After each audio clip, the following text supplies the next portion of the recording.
Sabe quem quebrou o silêncio? Renato Feder, secretário estadual de Educação. Aquele tenista? Não. Não, seria tá tudo bom olímpico, se fosse. né? Não, é o secretário estadual de Educação que se envolveu em tudo quanto é polêmica, né, nesses últimos meses e sempre se recusava a falar. Dessa vez ele falou com o nosso Ivan Brandão. O Ivan tem uma belíssima coletânea aqui de falas do secretário, né, Ivan? Que tinha muito a dizer, né? Falou comigo e com a Roberta Russo, depois de um ano praticamente, desde aquelas polêmicas, né, Megali, envolvendo a digitalização do ensino aqui de São Paulo. O secretário quebrou o silêncio, admitiu os erros e anunciou que as tarefas de casa serão corrigidas por inteligência artificial. Mais de um ano desde que a gente pede, né, notas, entrevistas para o secretário, e sempre recebendo notas e... Calma, eu vou chegar lá. Espera. Vamos com calma. E, enfim, a gente lembra primeiro daquela divulgação dos materiais com erros históricos grosseiros, de que, por exemplo, Dom Pedro II havia assinado a Lei Áurea, que foram ministrados em sala de aula. O Renato Feder falou sobre esse tema. Ele falou que o grande erro mesmo da secretaria nesse caso foi uma certa ousadia, essa foi a palavra dele, de querer de uma vez só implementar o material digital para todas as turmas e todas as matérias de uma vez, em vez de testar aos poucos em um universo menor de alunos. Ele garantiu que hoje o material que é usado em sala de aula digital é feito apenas por pessoas. E a gente correu riscos, a gente quis rapidamente colocar o material digital pelo benefício que a gente esperava e ele se concretizou. Então hoje a gente melhorou o time, chamou mais gente da rede, né, para fazer o material. Tem pessoas de fora, consultores, grandes editores de livros, de editoras, trabalhando junto com a rede. Então um time de mais de 200 pessoas. O secretário também falou que errou quando lutou, trabalhou para que o material fosse 100% digital, né, sem que houvesse nenhum tipo de material impresso. E que hoje não só há o material impresso também, como a secretaria dobrou o número de impressões para que os alunos tenham esse tipo de material também. Hoje, segundo o Renato Feder, a inteligência artificial só atua em uma frente dentro da Secretaria de Educação, que é ajudando professores a corrigir redações, identificando de cara erros ortográficos que o próprio aluno já tem acesso e alguns erros de concordância, né? A inteligência ela não avalia se a redação é boa, se é ruim, se tem coesão, se tem coerência, mas meio que facilita o trabalho dos professores. Mas revelou que está em fase de testes o uso da inteligência artificial para corrigir tarefas de casa e não só as de múltipla escolha. E a gente quer uma lição de casa que migre para uma questão aberta, né? Então que o aluno explique, que o aluno comente. Então a gente está calibrando agora a inteligência artificial para ajudar o professor, por exemplo, já que corrige a redação, na correção da lição de casa. O professor ele vai visualizar, né, o que o aluno escreveu e também uma sugestão da inteligência artificial. Olha, essa resposta do aluno na visão da IA está adequada, né? Então a gente vai fazer o relatório para o professor poder ver e ajustar.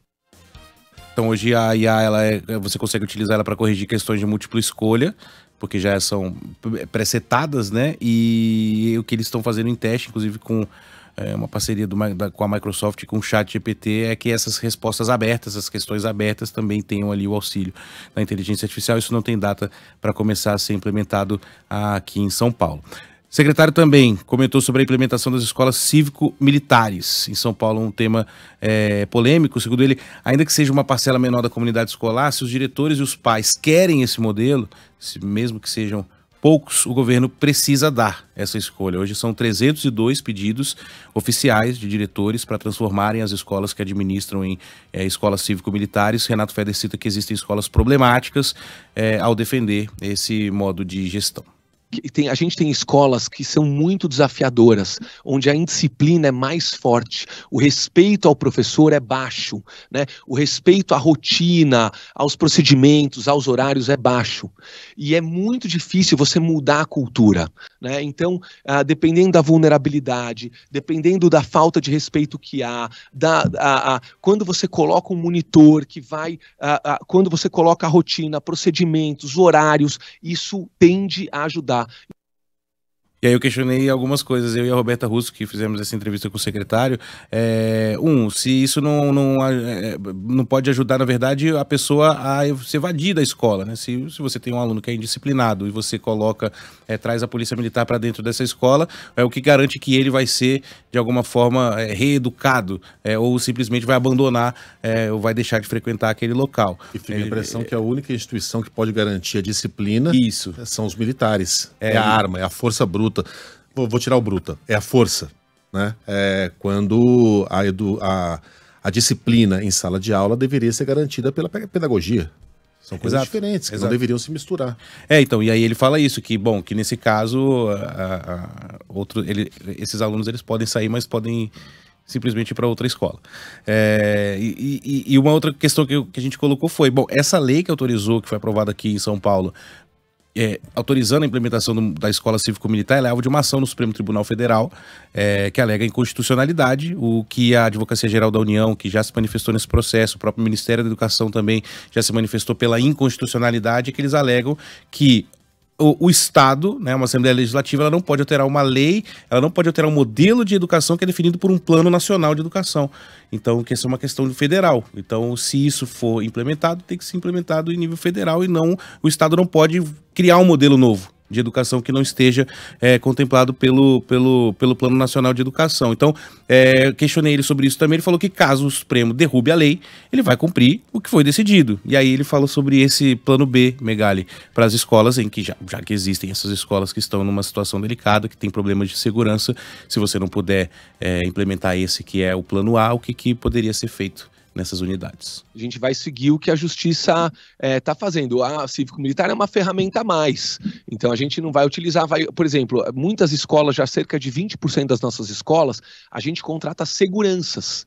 Então já existem seguranças não armados, né, obviamente, mas para ajudar na questão da disciplina. Existem os psicólogos que fazem atendimentos aos alunos, aos professores. Então o atendimento às escolas mais vulneráveis é intensificado.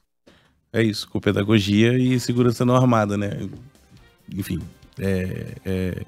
é algo que tá em roga. O que ele falou é o seguinte: todas as unidades onde houve um pedido para a implementação do modelo cívico-militar, vai haver uma votação dos pais. Se os pais decidirem que sim, é implementado. Se os pais decidirem que não, ela não vai ser implementada. E aqueles que não concordarem, digamos que a escola do seu filho foi um desses pedidos, os pais votaram, e ficou decidido que ali vai haver a implementação de uma escola cívico-militar. Ele garantiu que os pais que não concordarem vão poder transferir os filhos para unidades de ensino próximas daquela que não seja um modelo cívico-militar. Então, o que ele fala muito é dessa palavra do direito de escolha da comunidade escolar, dos pais, dos alunos, de estarem ali ou não naquele ambiente. Agora eu quero saber da sua sensibilidade, Ivan, do sangue jornalístico ali. Sentiu, depois eu vou ouvir a íntegra da entrevista, sentiu um secretário menos perdido? Mais, enfim, sob controle ali do cargo? Sim, todas as medidas que foram colocadas, no final das contas, eles acabaram voltando atrás, né?